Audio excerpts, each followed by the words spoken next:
कुछ घर बाहर से बिल्कुल नॉर्मल दिखते हैं, लेकिन कभी कभी उनकी दीवारों में कुछ ऐसा छुपा होता है जो हमारी सोच से भी कई ज़्यादा डरावना है।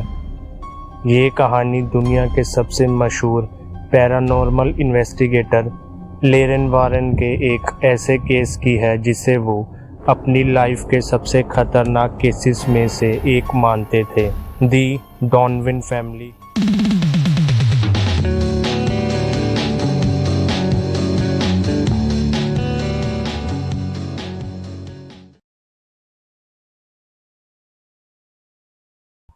टेड और एलन अपने बच्चों के साथ रिसेंटली एक नए घर में शिफ्ट हुए थे।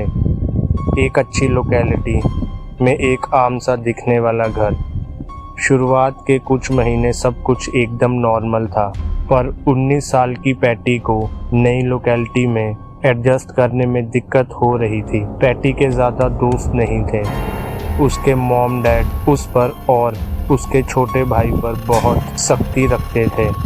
अपने अकेलेपन को दूर करने के लिए पैटी एक उइजा बोर्ड घर में ले आई। ये बोर्ड एक खतरनाक गेम था जिससे आत्माओं से बात की जा सकती थी। पैटी ने बोर्ड से पूछा कि क्या कोई आत्मा उसे सुन सकती है।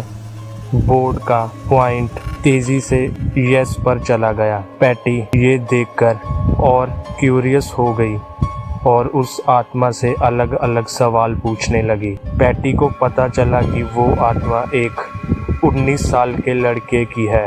पैटी ने उससे पूछा कि क्या वो उसका फ्रेंड बनेगा, जिस पर उस लड़के की आत्मा ने यस का आंसर दिया और वो BOYFRIEND यानी बॉयफ्रेंड पर चला गया। फिर वो आत्मा पैटी की तारीफ करने लगी।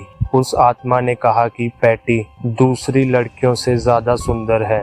धीरे धीरे हर रोज़ पैटी ने उससे बात करने शुरू कर दी और बात करके खुश हो जाती थी। वो सच में उस लड़के की आत्मा को अपना बॉयफ्रेंड मानने लगी। और फिर एक दिन पैटी ने उस आत्मा को अपने सामने आने के लिए कहा। लाइट फ्लिकर करने लगी, लेकिन पहली बार ऐसा था कि बोर्ड में कोई जवाब नहीं आया।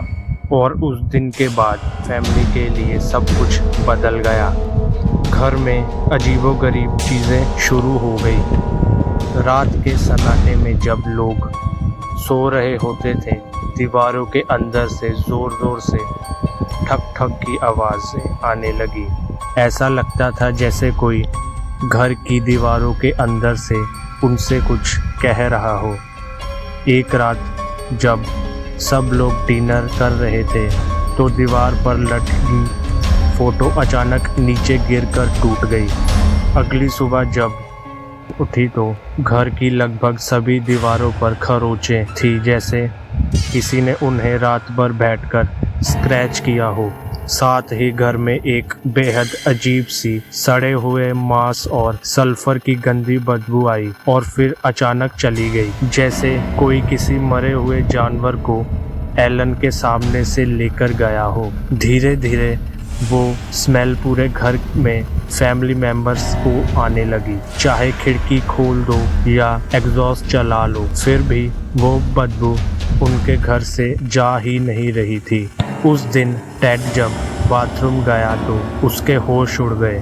नल से पानी की जगह खून जैसा गाढ़ा लाल लिक्विड निकल रहा था। उन्होंने फौरन प्लम्बर बुलाया और पाइप्स चेक करवाए।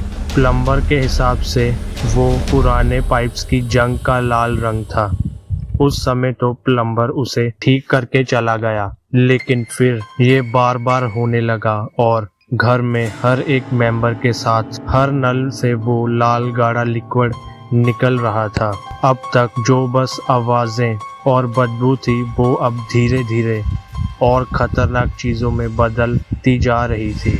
31 मार्च 1974 की रात सब फैमिली मेंबर्स ड्राइंग रूम में टीवी देख रहे थे जब पूरे कमरे की लाइट अचानक से फ्लिकर करने लगी और टीवी अपने आप बंद हो गया। एक 6 फुट लंबा 100 किलो भारी ड्रेसर जमीन से हवा में उठा और घूमने लगा। कुर्सियां और तस्वीरें हवा में तैरने लगी।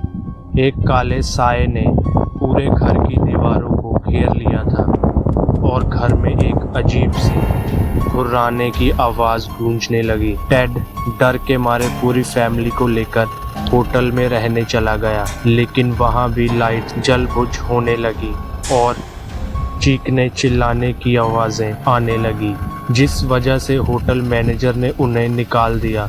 जब वो वापस घर आए तो घर पूरी तरह तबाह हो चुका था और बिस्तरों पर क्लीनिंग फ्लूइड्स, शराब और परफ्यूम गिरा हुआ। दीवारों पर गंदी गंदी गालियां लिखी हुई थी। पड़ोसियों ने भी घर के अंदर से घुर्राने और चीखने की आवाजें सुनी थी, लेकिन किसी को कुछ समझ नहीं आ रहा था कि ये सब क्यों और कैसे हो रहा है। जब हालात कंट्रोल से बाहर हो गए तो टेड ने पैरानॉर्मल इन्वेस्टिगेटर एड और लॉरेन वॉरेन को बुलाया। एड और लॉरेन दुनिया के सबसे फेमस पैरानॉर्मल इन्वेस्टिगेटर्स थे।